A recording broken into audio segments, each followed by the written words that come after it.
ദൈവനാമത്തിൽ ആദ്യമേ തന്നെ എനിക്കിവിടെ സാക്ഷ്യപ്പെടുത്താൻ അനുഗ്രഹം തന്നതിന് ഞാൻ ദൈവമാതാവിനും ഈശോയ്ക്കും നന്ദി പറയുന്നു. ഞാനിവിടെ വരാൻ കാരണം എൻ്റെ ഒരു കസിൻ സിസ്റ്റർ, അതായത് പുള്ളിക്കാരി 2016 ക്യാൻസർ പേഷ്യൻ്റായിട്ട് 4 സ്റ്റേജും കഴിഞ്ഞ് ഡോക്ടറെല്ലാം ഉപേക്ഷിച്ചതായിരുന്നു. അപ്പോൾ ചേച്ചീനെ സന്ദർശിക്കാൻ ചെന്നവർ ചേച്ചിക്ക് ഉടമ്പടി കൃപാസന പത്രവും അതുപോലെ നേർച്ച വസ്തുക്കളും കൊടുത്ത് ചേച്ചിയുടെ രോഗം പൂർണ്ണമായിട്ട് മാറി ചേച്ചി ഇപ്പോൾ പ്രേക്ഷിതയായിട്ട് പ്രവർത്തിക്കുകയാണ്. അപ്പോൾ 2016 മുതൽ ഞാൻ ആഗ്രഹിക്കുന്നതാണ് മാതാവ് പ്രത്യക്ഷപ്പെട്ട ഈ സ്ഥലത്ത് വരണം. അന്ന് തൊട്ട് ഞാൻ പ്രാർത്ഥിക്കുന്നതാണ് മാതാവിൻ്റെ അടുത്ത്. പക്ഷേ എനിക്ക് ജൂലൈ 9 2022 ഇവിടെ വരാൻ സാധിച്ചത്. അതും മാതാവിൻ്റെ ഒരു നിമിത്തമായിരുന്നു. കാരണം ഒരു പരിചയമില്ലാത്തൊരു ചേച്ചി എൻ്റെ അടുത്ത് വന്നിട്ട് പറഞ്ഞു, മോളെ നാളെ ഞാൻ കൃപാസനത്തിൽ പോരുന്നുണ്ടോ എന്ന് ചോദിച്ചു. അപ്പോൾ ചേച്ചിയുടെ പേര് അറിയത്തില്ല, ഒന്നും അറിയത്തില്ല. അപ്പം ഞാൻ നോക്കട്ടെ എന്ന് പറഞ്ഞു. പക്ഷേ പിറ്റേ ദിവസം രാവിലെ ചേച്ചി എവിടുന്നോ നമ്പർ എടുത്തിട്ട് എന്നോട് പറഞ്ഞു, 3 സീറ്റുണ്ട്, മോള് പോരെ. അപ്പം ഞാൻ പറഞ്ഞ സീറ്റ് ഞാനും പിള്ളേരും പോരാൻ ചേച്ചി. അങ്ങനെ ഒരു പരിചയമില്ലാത്ത ആ ചേച്ചിയുടെ കൂടെ ഇവിടെ വന്നപ്പോൾ എന്നോട് പറഞ്ഞു, ഉടമ്പടി എടുത്തോ, എല്ലാവരും ഉടമ്പടി എടുക്കുന്നുണ്ട്. അപ്പോൾ എന്താണ് ഉടമ്പടി എന്നൊന്നും എനിക്കറിയില്ല. ഞാൻ ജസ്റ്റ് മാതാവിൻ്റെ അടുത്ത് വരണമെന്ന് മാത്രമേ ആഗ്രഹിച്ചുള്ളൂ. അപ്പോൾ അവിടെ പോയി ഉടമ്പടി എടുത്തു കഴിഞ്ഞപ്പം 1 മാസത്തോളം ഞാനത് പാലിച്ചു വന്നു, കറക്റ്റ് പാലിച്ചു. അച്ഛൻ്റെ ടോക്ക് കേൾക്കാതെയാണ് ഞാൻ ഉടമ്പടി എടുത്തത്. 1 മാസം കറക്റ്റ് ഇത് കഴിഞ്ഞപ്പോഴത്തേക്കും പ്രശ്നങ്ങളും പരീക്ഷണങ്ങളും തുടങ്ങി. അപ്പോൾ ഞാൻ പതിയെ ഞാനും പ്രതികരിച്ചു തുടങ്ങി. അങ്ങനെ പിന്നെ എനിക്ക് പരീക്ഷണങ്ങളും തടസ്സങ്ങളും പ്രശ്നങ്ങളും കുറേ കൂടി വന്നു കഴിഞ്ഞപ്പം പിന്നെ 6 മാസം കഴിഞ്ഞിട്ടാണ് എനിക്ക് ആദ്യത്തെ പുതുക്കൽ നടന്നത്. ആദ്യത്തെ പുതുക്കലിന് ആ സമയത്താണ് ഞാൻ അച്ഛൻ്റെ ടോക്ക് കേൾക്കുന്നതും എത്രത്തോളം ഉടമ്പടി പ്രാധാന്യമായെന്ന് എനിക്ക് മനസ്സിലായതും. പിന്നെ ഞാൻ എന്നെ ദ്രോഹിക്കുന്നവർക്ക് വേണ്ടിയിട്ട് ഞാൻ അന്നേ ഒരു ഉടമ്പടി പുതുക്കിയപ്പോൾ ഉടമ്പടി എടുത്തപ്പോൾ തന്നെ ഒരു ഡയറി ഞാൻ മാറ്റി വെച്ചു. എന്നെ ദ്രോഹിക്കുന്നവരുടെ പേരെഴുതും. അവർക്ക് വേണ്ടിയിട്ട് 1-ാം അധ്യായം എന്നിട്ട് 6-ാം അധ്യായം വരെ ബൈബിൾ വായിക്കും. 6 അധ്യായം ബൈബിൾ വായിക്കും. അവർക്ക് വേണ്ടി അന്നത്തെ കുർബാന സമർപ്പിക്കും. അവർക്ക് വേണ്ടി കരുണക്കൊന്ത ചൊല്ലും. വീട്ടിൽ ജപമാല ചൊല്ലുമ്പോൾ അവരെ സമർപ്പിച്ച് ചൊല്ലും. അങ്ങനെ ഓരോ വ്യക്തികളെ ഞാൻ മാതാവ് തോന്നിച്ചതാണ്, അല്ലാതെ എൻ്റെ പൊട്ടബുദ്ധിയിലൊന്നും അങ്ങനെ തോന്നത്തൊന്നുമില്ല. അങ്ങനെ ഞാൻ എന്നെ എത്രത്തോളം ഏറ്റവും കൂടുതൽ വിഷമിപ്പിക്കുന്ന ആൾക്ക് വേണ്ടി ഞാൻ ഏറ്റവും കൂടുതൽ പ്രാർത്ഥിച്ചു പോന്നു. പിന്നെ അതായത് ഓഗസ്റ്റ് 8 എൻ്റെ ഇളയ മകൻ, അവന് എന്നും വയറുവേദനയായിരുന്നു. അപ്പോൾ പല ഡോക്ടേഴ്സിനെയും കാണിച്ചു. അങ്ങനെ ലാസ്റ്റ് അമൃതയിൽ 9 മാസത്തോളം കൊച്ചിന് ഡോക്ടേഴ്സിനെ കാണിച്ചു. അപ്പം ഇവന് ലിവർ ഇൻഫെക്ഷനായിരുന്നു. എന്നിട്ട് മരുന്നുകളൊന്നും പ്രവർത്തിച്ചില്ല. ലാസ്റ്റ് ഞാൻ ഉടമ്പടി തൈലം അവന് വിശ്വാസ പ്രമാണം ചൊല്ലി നെറ്റിയിൽ കുരിശ് വരച്ചു. ആകെ 17 ദിവസമാണ് സ്കൂളിൽ പോയേക്കുന്നത് അവൻ. അപ്പം ഇങ്ങനെ തേച്ച് വിടും, തേൻ 2 തുള്ളി കുടിപ്പിച്ച് വിടും. അവനിപ്പോൾ പിന്നെ വേദന വന്നിട്ടേ ഇല്ല.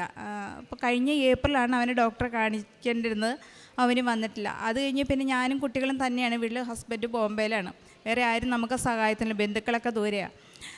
എൻ്റെ കൈയുടെ ഇവിടെ ഒരു മുഴ വന്നു, കൈമുട്ടിൻ്റെ ഇവിടെ മുഴ വന്നു. കൈക്കൊന്നും ഒരു ബലമില്ല. അപ്പോൾ എനിക്കൊന്നും ചെയ്യാൻ പറ്റില്ല. പാത്രങ്ങളൊക്കെ എടുക്കുമ്പോൾ താഴെ വീണ് പോവുക, ഗ്ലാസ് പൊട്ടുക എല്ലാം ചെയ്യുന്നുണ്ട്. പക്ഷേ എനിക്കൊന്നും പറ്റുന്നില്ല. അപ്പോഴും ഞാൻ തൈലം എടുത്ത് കുരിശ് വരച്ച് ഇങ്ങനെ എൻ്റെ കൈയുടെ മുട്ട എങ്ങനെയാണ് പോയെന്ന് എനിക്കറിയില്ല. മുഴ ശരിക്കും ഇവിടെ കാണാമായിരുന്നു. അത് കഴിഞ്ഞിട്ട് കഴിഞ്ഞ അന്നേരം തന്നെ ഡിസംബർ 28 മുതൽ എൻ്റെ കാലിന് നീർക്കെട്ട്, പള്ളിയിൽ പോകാൻ പറ്റുന്നില്ല, അങ്ങനെ കുറേ പ്രശ്നങ്ങൾ. അപ്പോഴും റെസ്റ്റ് എടുക്കാൻ പറ്റത്തില്ലല്ലോ, ഞാനും പിള്ളേരും തന്നെയുള്ളൂ. അപ്പോൾ എന്താണെന്ന് വെച്ചിട്ടുണ്ടെങ്കിൽ ഞാൻ ഈ തൈലം തൂത്ത് പ്രാർത്ഥിച്ച അതും മാറി. പിന്നെ ഹസ്ബൻഡ് കഴിഞ്ഞ ഏപ്രിൽ ഒരു ആക്സിഡൻ്റ് ഉണ്ട്. ആക്സിഡൻ്റ് വേറെ ഒരാളുടെ മേത്തോട്ടാണ് ബൈക്ക് മറിഞ്ഞ് വീണത്. ഹസ്ബൻഡ് അത് നിവർത്തി വെച്ചത് മാത്രം ഓർമ്മയുണ്ട്. പക്ഷേ പറ്റിയത് മുഴുവൻ ഹസ്ബൻഡ് മുട്ടിൻ്റെ താഴ്വശം ഇങ്ങനെ പൊളന്നങ്ങ് പോയിട്ട് നടക്കാനും വയ്യ, ഇപ്പുറത്തെ കാലും അതുപോലെയായി. അങ്ങനെ വീട്ടിലെത്തി ഞാൻ തൈലം ചല ഒലിച്ചുകൊണ്ടിരിക്കുകയാണ്. എന്നിട്ട് ഞാൻ ഈ വിശ്വാസപ്രമാണം അറയ്ക്കും, മറ്റുള്ളവർ കണ്ട അറയ്ക്കും, അത്ര പേടിച്ചും പോവും. പക്ഷേ ഞാൻ മാതാവിന് സമർപ്പിച്ച തൈലം കുരിശ് വരച്ചിട്ട് 1 മാസം കഴിഞ്ഞപ്പോൾ ഒരു പാട് പോലും ഇല്ല.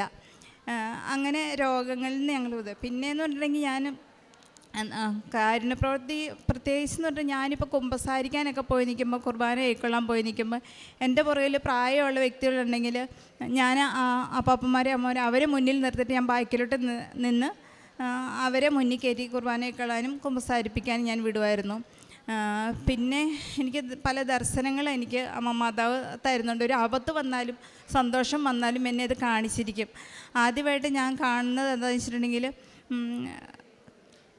ഒക്ടോബർ 6-ാം തീയതി എൻ്റെ ഈ കാശിരൂപത്തിൽ ഞാനൊരു ഇങ്ങനെ രൂപക്കൂടിൻ്റെ അവിടെ ഒരു ചെറിയൊരു ചില്ല് പാത്രത്തിലാണ് കാശിരൂപം വെച്ചിട്ടുണ്ട്. അതിൻ്റെ അകത്ത് ആദ്യം 4 തുള്ളി എണ്ണ വന്ന് ഒക്ടോബർ 6-ാം തീയതി. 7-ാം തീയതിയാണ് എൻ്റെ ബർത്ത്ഡേ. 6-ാം തീയതി രാവിലെ ഞാൻ ഇങ്ങനെ പ്രാർത്ഥിക്കാൻ ചെന്നപ്പോഴത്തേ എഴുന്നേറ്റ് വരുന്ന വഴി കുരിശ് വരച്ചിട്ട് പോകത്തുള്ളൂ, ജോലി ചെയ്യത്തുള്ളൂ. അപ്പം എണ്ണ കണ്ടു. അപ്പം ഞങ്ങൾ 4 പേരും ഹസ്ബൻഡോട് ഞങ്ങൾ 4 പേരും കുരിശ് വരച്ചു. അത് കഴിഞ്ഞിട്ട് പിന്നെ ഞാൻ സ്വപ്നം കാണിച്ചിട്ടുണ്ട്. ഞാൻ കണ്ണടയ്ക്കുമ്പോൾ എല്ലാം ഒരു ഒക്ടോബർ 25-ാം തീയതി മുതൽ ഒക്ടോബർ 30-ാം തീയതി വരെ രാത്രി കണ്ണടയ്ക്കുമ്പോൾ കാണുന്ന കുറേ മാതാവിൻ്റെ പല രൂപങ്ങളും, അതിൻ്റെ നടുക്ക് കൃപാസന മാതാവ് ചിരിച്ചുകൊണ്ട് നിൽക്കുന്ന ഒരു മുഖമാണ്. എപ്പോൾ കണ്ണടച്ചാലും പള്ളിയിൽ ചെന്ന് മുട്ടുകുത്തിയാലും എല്ലാം അങ്ങനെ. അന്നേരം അവിടെ നമ്മുടെ പള്ളിയിൽ ഇരിങ്ങാലക്കുട രൂപതയിലാണ് ഞാൻ. ആ പള്ളിയിൽ ജപമാല ഒക്ടോബർ 31-ന് ജപമാല റാലിയുണ്ട്. അപ്പോൾ ആർക്ക് വേണേലും മാതാവാം, ഓരോ യൂണിറ്റിൽ എത്ര പേർക്ക്. അപ്പോൾ ഞാൻ ചോദിച്ചപ്പം പറഞ്ഞു യൂണിറ്റിൽ ആരുമായിട്ടില്ല, മോള് മാതാവ് ആയിക്കോളാൻ പറഞ്ഞു. അപ്പോൾ എനിക്ക് ആരുമായില്ല, ഞാനാവാം. ഡ്രസ്സ് എടുക്കാൻ വേണ്ടിയിട്ട് 31-ാം തീയതി രാവിലെ ചെന്ന് കഴിഞ്ഞപ്പോഴത്തേക്കും അവിടെ അവർ ചോദിച്ചു ബുക്ക് ചെയ്തോ. ഞാൻ പറഞ്ഞു ബുക്ക് ചെയ്തിട്ടില്ലെന്ന് പറഞ്ഞു. അപ്പോൾ ഇവിടെ 150 ഉടുപ്പുണ്ടായിരുന്നു, ഉടുപ്പ് ഫുൾ തീർന്നല്ലോ മോളെ എന്ന് പറഞ്ഞു. അപ്പോൾ എനിക്ക് ഭയങ്കര വിഷമമായി. എന്നിട്ട് ഞാൻ ആ സ്റ്റെപ്പ് പറ്റത്തില്ല. സ്റ്റെപ്പ് ഇറങ്ങുമ്പോഴത്തേക്ക് അവർ പറഞ്ഞു കൃപാസന മാതാവിൻ്റെ ഉടുപ്പിരിപ്പുണ്ട്, അത് മതിയോന്ന് ചോദിച്ചു. എനിക്കെന്താ പറയുന്നത്, സങ്കടമാണ് സന്തോഷമാണ്, ഞാൻ ഈ സ്വപ്നത്തിൽ കണ്ടതാണ്. അപ്പോൾ പറഞ്ഞു അച്ഛന്മാർ സമ്മതിക്കുമോയെന്ന് അറിയത്തില്ല. അപ്പോൾ ഞാൻ പള്ളി നേരെ ഓടിച്ചെന്ന് ചോദിച്ചു ഏതേലും മാതാവായാൽ മതി, മോള് മാതാവായിട്ട് പോരെന്ന് പറഞ്ഞു. അങ്ങനെ കൃപാസന മാതാവിൻ്റെ ഉടുപ്പ് ധരിച്ചാണ് ഞാൻ അന്ന് ചെന്നത്. അങ്ങനെ അതൊരു വിഷനത്. പിന്നെ അതുപോലെ ഞാൻ നവംബർ 13-ാം തീയതി എൻ്റെ മാതാവിൻ്റെ ഫോട്ടോയിൽ നിന്ന് എണ്ണ വന്ന് വേറൊരു മാതാവിൻ്റെ രൂപം പ്രത്യക്ഷപ്പെട്ടു. അത് ഡിസംബർ 21-ാം തീയതി വരെ ഫോട്ടോയിൽ നിന്ന് എണ്ണ വന്നിട്ട് ആ തൈലത്തിൻ്റെ സ്മെല്ലും ഉണ്ടായിരുന്നു. അങ്ങനെ അപ്പം നമുക്ക് പരീക്ഷകൾ കൂടിക്കണ്ടേ. അപ്പം ഈ 13-ാം തീയതി ഇത് സംഭവിച്ചു. 13-ാം തീയതി രാത്രി മുതൽ ഞാൻ സ്വപ്നം കാണുകയാണ്. എൻ്റെ ചുറ്റിനും കുറേ കുറുനരികൾ അതിനെ ആക്രമിക്കുന്നതായിട്ട്. അപ്പോൾ ഇവനെ മാതാവ് എനിക്ക് എന്തെങ്കിലും ഒരു പിന്നെ ഞാൻ ടീന എന്ന് പറഞ്ഞ ചേച്ചി ചെമ്മണ്ടേന്ന് വരുന്ന ചേച്ചിയുടെ ബസ്സിലാണ് വരുന്നത്. അപ്പോൾ ഞാൻ പെട്ടെന്ന് ചേച്ചി എന്ത് വിഷമമുണ്ടെങ്കിലും ചേച്ചീനെ വിളിക്കും. ചേച്ചിയോടും ചേച്ചി എനിക്ക് അപ്പോഴത്തേക്കും ചേച്ചി ഇങ്ങോട്ട് പറഞ്ഞു മോളൊന്നും പറയണ്ട, മോൾ പരീക്ഷണങ്ങളുടെ നടുവിലാണല്ലോ, മോൾ ആ നിയോഗം മനസ്സിൽ വെച്ചിട്ട് 7 വിശ്വാസപ്രമാണം ഒരു കുരിശിൻ്റെ വഴിയും ചൊല്ലിക്കോ, അത് കഴിഞ്ഞിട്ട് നീ എന്നെ വിളിച്ചാൽ മതി എന്ന് പറഞ്ഞു. അല്ല ചേച്ചീനെ വിളിച്ചാൽ കിട്ടത്തില്ല, പക്ഷെ എന്തൊരു പ്രശ്നം ഉണ്ടെങ്കിലും അപ്പം തന്നെ മാതാവ് ചേച്ചീനെ കൊണ്ടെന്നെ വിളിപ്പിച്ചിരിക്കും എന്നുള്ളതാണ്. ഞാൻ ചൊല്ലിക്കഴിഞ്ഞ് പിന്നെ എൻ്റെ കൂട്ടുകാരെന്നെ കുറേ സ്കൂളിൽ പ്രശ്നം, കുട്ടികളുടെ ഫിനാൻഷ്യലി, അതുപോലെ എൻ്റെ കൂട്ടുകാരെല്ലാവരും ഈ പ്രശ്നം, അതാണ് നമ്മൾ ഈ കുറുനരിയായിട്ട് കാണിച്ചത്. പക്ഷേ അതും മനസ്സിലായില്ല. അതുപോലെ ഞാൻ ഒക്ടോബർ 20-ാം തീയതി തൊട്ട് സ്വപ്നം കാണുവാണ്. ഇങ്ങനെ ഓഗസ്റ്റ് 28-ാം തീയതി സ്വപ്നം കണ്ടെന്ന് അർത്തുങ്കപ്പള്ളി ഞാൻ കേട്ടിട്ടേ ഉള്ളൂ, കണ്ടിട്ടില്ല. അർത്തുങ്കപ്പള്ളിയിൽ അച്ഛന്മാരും ബിഷപ്പുമാരും ഇങ്ങനെ താണ് വീണ് നമസ്കരിച്ചിട്ട് പരിശുദ്ധാത്മാവ് ഇങ്ങനെ പറന്നു പോകുന്നത് ഞാൻ കണ്ടു. അപ്പം കാണിക്കുന്ന ഞങ്ങളുടെ കൊച്ചച്ഛനെ. അപ്പം ഞാൻ 5 ദിവസങ്ങൾ അച്ഛനോട് ചോദിക്കുമ്പോൾ അച്ഛാ ഇങ്ങനെ കണ്ടു എന്ന് പറഞ്ഞു. അപ്പം പ്രാർത്ഥിച്ചാരേ ചേച്ചിയെന്ന് പറഞ്ഞു.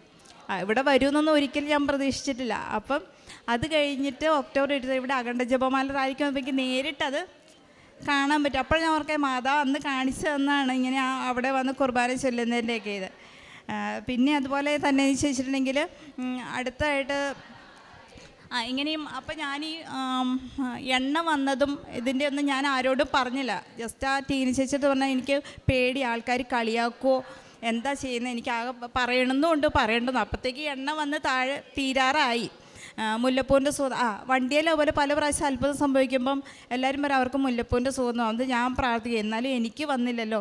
പക്ഷേ ഇപ്പോൾ അടിക്കടി വന്നിട്ട് മുല്ലപ്പൂവിൻ്റെ സുഗന്ധം, അതുപോലെ കുന്തിരിക്കത്തിൻ്റെ സുഗന്ധം, എണ്ണയുടെ സുഗന്ധം, വീടിൻ്റെ രൂപക്കൂട്ടിൻ്റെ അവിടെ ധൂമപടലം, അങ്ങനെ ഓരോന്നും വന്നുകൊണ്ടിരിക്കുക. അത് കഴിഞ്ഞ് പിന്നെ ഞാനിവിടെ സെപ്റ്റംബർ 6-ാം തീയതി ഇവിടുന്ന് ജോസഫ് അച്ഛനെ കണ്ടിട്ട് ഇവിടുന്ന് ഒരു പിടി മണൽ കൊണ്ടുപോയി വീട്ടിൽ കൊണ്ടുപോയിട്ട് വീടിന് 4 മൂലയ്ക്കും കിണറിന് ചുറ്റും അതുപോലെ പറമ്പിന് 4 മൂലയ്ക്കും ഇട്ടു.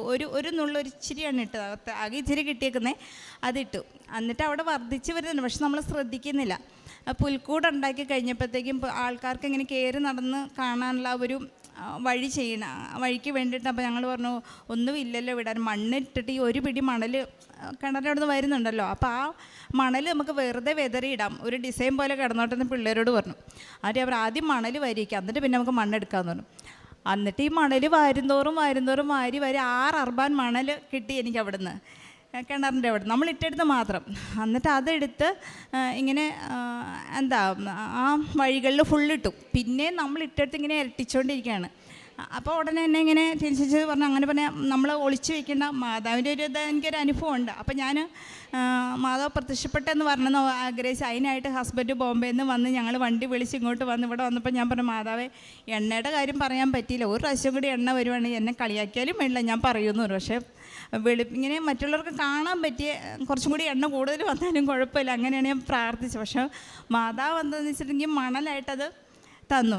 വരുന്നവർ മുഴുവൻ എണ്ണ എടുക്കാൻ കുഞ്ഞു കുപ്പിയും കൊണ്ടാണ് വരുന്നത്. പക്ഷെ നമുക്ക് പോലും ആ ഫ്രെയിമിൻ്റെ ഉള്ളിൽ ഇങ്ങനെ നിൽക്കും, നമുക്ക് ആ ഫ്രെയിമിൻ്റെ മേളിൽ നിന്ന് തൊട്ട് മുത്താന്നല്ലാണ്ട് പുറത്തോട്ട് ഇങ്ങനെ എടുക്കാൻ പറ്റത്തില്ലായിരുന്നു. പിന്നെ അവിടെ 26-ാം തീയതി അപ്പോൾ നമ്മൾ അറിഞ്ഞത്, അപ്പോൾ 26-ാം തീയതി തൊട്ട് പുൽക്കൂട് ഇങ്ങനെ ആൾക്കാർ വരികയാണ്. 26-ാം തീയതി തൊട്ട് ഇപ്പോഴും കണ്ടിന്യൂസ് വന്നുകൊണ്ടിരിക്കുകയാണ്. അപ്പോൾ അന്ന് മുതൽ എന്താ വെച്ചിട്ടുണ്ടെങ്കിൽ ഈ വരുന്നവർക്ക്, ഇപ്പം അക്രൈസ്തവരാണേലും അല്ലാത്തവർ, അവർക്ക് ആ മാതാവിൻ്റെ സാന്നിധ്യം ഗേറ്റിംഗ് വരുമ്പോഴത്തേക്കും മുല്ലപ്പൂവിൻ്റെ മണം അല്ലെങ്കിൽ കുന്തിരിക്കത്തിൻ്റെ മണം എന്തെങ്കിലുമൊക്കെ അവർ സാന്നിധ്യം കാണിച്ചു. അന്നേരം അവർ പറയും ഞങ്ങൾ ഉടമ്പടി എടുക്കാൻ വരുന്നുണ്ട്, ഇവിടെ എന്താണേലും വരും എന്ന് പറഞ്ഞാൽ കുറേ പേർക്ക് കുറച്ച് തടസ്സങ്ങളായി. പക്ഷേ ഇന്ന് ഒരു 10-25 പേരെങ്കിലും വരണം എന്നുള്ള ആ ഒരു ഇതിലിരിക്കുകയായിരുന്നു. പിന്നെ അതുപോലെ വേറൊരു ദർശനം കൂടി എനിക്കുണ്ടായി. ഞാൻ കണ്ണടിക്കുമ്പോൾ ഇങ്ങനെ ഈ അകണ്ട ജപമാല ഇങ്ങനെ കണ്ണടിക്കുമ്പോൾ എല്ലാം കാണുന്നതിനാ ഇവിടുത്തെ കൊന്ത ഓരോ പല പാക്കറ്റിൽ ഇങ്ങനെ കിടക്കാൻ ഫുൾ ഇരുട്ടാണ്. അപ്പോൾ ഞാൻ പറഞ്ഞു, ഹസ്ബൻഡ് അടുത്ത് പറയും ഇങ്ങനെ ജപമാല കാണുന്നുണ്ടല്ലോ എന്ന് പറഞ്ഞു. അപ്പോൾ നിൻ്റെ കൊന്ത ചൊല്ലൽ ഇച്ചിരി കുറഞ്ഞിട്ടായിരിക്കും, ഇച്ചിരി കൂട്ടിക്കോളാൻ പറഞ്ഞു. അപ്പോൾ ഒരു ദിവസം മാക്സിമം നേരം വെളുക്കുമ്പോൾ തൊട്ട് രാത്രി വരെ കൊന്ത ചൊല്ലും, അപ്പോൾ അതും കുറവ് വരുത്തി കാണും എന്ന് പറഞ്ഞു. അങ്ങനെ ഞാൻ ചേച്ചി പറയണ എന്നെ അന്വേഷിച്ച് അടക്കം അഖണ്ഡ ജപമാല എൻ്റെ വീട്ടിലെത്തിക്കാൻ വേണ്ടിയിട്ട്, പക്ഷേ വിളിച്ചിട്ട് കിട്ടണമില്ല. അങ്ങനെ നവംബർ 1-ാം തീയതി ഞാൻ കണ്ട സ്വപ്നം ഈ ജനുവരി 2-ാം തീയതി ആയപ്പോഴത്തേക്കും ആ അഖണ്ഡ ജപമാല എൻ്റെ വീട്ടിലെത്തിച്ചു. നാളെ 10 ദിവസത്തിന് എനിക്ക് വിട്ട് തന്നേക്കാണ്. അപ്പം ഞാൻ എല്ലാവർക്കും എൻ്റെ നിയോഗവും മറ്റുള്ളവരുടെ നിയോഗം വെച്ച് ഒരു ദിവസം 100 എണ്ണം വെച്ച് ചൊല്ലണം. 103 നന്മ നിറഞ്ഞ മറിയോ, അങ്ങനെ 16 സ്വർഗസ്നായ പിതാവേയും ചൊല്ലണം. അപ്പോൾ ഞാൻ ഇങ്ങനെ കറക്റ്റ് ചൊല്ലി വരുമായിരുന്നു. അപ്പോൾ എനിക്കും എന്നെ മുടക്കപ്പോൾ ഹസ്ബൻഡ്, ഞാൻ ഇവിടെ വന്ന് സാക്ഷ്യം പറഞ്ഞാൽ അന്നത്തെ കൊന്ത മുടങ്ങുമല്ലോ, അതിനായിട്ട് ഇന്നലെ ഹസ്ബൻഡാണെങ്കിൽ ടിക്കറ്റും ശരിയാവുന്നില്ല, കഴിഞ്ഞ ആഴ്ച തൊട്ട് നോക്കുന്ന. അപ്പോൾ ഇന്നലെ അങ്ങനെ എത്തി. ഇന്ന് അവിടെ ആ സമയത്ത് അവിടെ നിന്ന് കൊന്ത ചൊല്ലും, നാളെയും കൂടി കഴിഞ്ഞാൽ എനിക്ക് കൊന്ത തിരിച്ചു കൊടുക്കണം. അങ്ങനെ ഒരുപാട് അനുഗ്രഹങ്ങൾ മാതാവ് തരുന്നു. പിന്നെ എൻ്റെ ഒരു ഇത് പറഞ്ഞാൽ ഞാനിപ്പോൾ പിള്ളേരോടാണ് ഞാൻ പറയും, മാതാവ് ഇവിടെ ഇരിപ്പുണ്ട് കേട്ടോ, ഉമ്മാരെന്തെങ്കിലും നുണ പറഞ്ഞു ഞാൻ പറയും നിങ്ങൾ തമ്മിൽ കുസൃതി ഉണ്ടെങ്കിൽ അവിടെ ഒരാൾ ഇരിപ്പുണ്ട്, ഞാൻ നോക്കിയില്ലെങ്കിലും കുഴപ്പമില്ല. അപ്പോൾ അവർക്കാണെങ്കിലും ആ ഒരു വീട്ടിൽ മാതാവുണ്ടെന്നുള്ള ആ ഒരു ഇതുണ്ട് തരും. പിന്നെ എന്ത് അസുഖം വന്നാൽ ഇങ്ങോട്ട് പറയും, അമ്മയുടെ മാതാവിൻ്റെ അടുത്ത് എണ്ണയോ തൈലോ തേനോ ഉപ്പൊക്കെ തന്നാൽ മതി, ഡോക്ടറെ അടുത്തൊന്നും പോവണ്ട. അത് ശരിക്കും പറഞ്ഞാൽ ഭയങ്കര ഒരു അനുഭവം കേട്ടോ. കാരണം 1 കൊല്ലമായി ഞങ്ങൾ ഡോക്ടേഴ്സിനെ കണ്ടിട്ട് ഈ നേർച്ച വസ്തുക്കളും. പിന്നെ ഞാൻ കാരുണ്യപ്രവൃത്തി എന്ന് പറഞ്ഞിട്ടുണ്ടെങ്കിൽ ഞാൻ നേരം വെളുക്കുമ്പോൾ തൊട്ടേ ഞാൻ കൊന്ത ചൊല്ലലാണ്. പിള്ളേർ സ്കൂളിൽ കഴിഞ്ഞാൽ ഞാൻ തന്നെയുള്ളൂ, ബന്ധുക്കളൊന്നും അടുത്തൊന്നുമില്ല, ദൂരെ. അപ്പം മാക്സിമം 500 എത്ര ചൊല്ലുന്നോ അത് നമ്മൾ ഈ ലോകത്തിലെ എല്ലാവർക്കും വേണ്ടിയിട്ട്, ഇപ്പം പാപികൾക്കും രോഗികൾക്കും സാമ്പത്തികമായിട്ട് ബുദ്ധിമുട്ട് വീടില്ലാത്തവർക്ക് വിവാഹം നടക്കാത്തവർക്ക് എല്ലാവർക്കും വേണ്ടിയിട്ട് ഓരോ രഹസ്യം. ഇപ്പം ഈ അഖണ്ഡ ജപമാലയും കൂടി വന്നപ്പം എണ്ണ ഇച്ചിരി കൂടി. പിന്നെ ഇങ്ങനെ അത് നമ്മളെ ഏറ്റവും കൂടുതൽ വേദനിപ്പിക്കുന്നവർക്കാണ് ഏറ്റവും കൂടുതൽ പ്രാർത്ഥിക്കുന്നത്.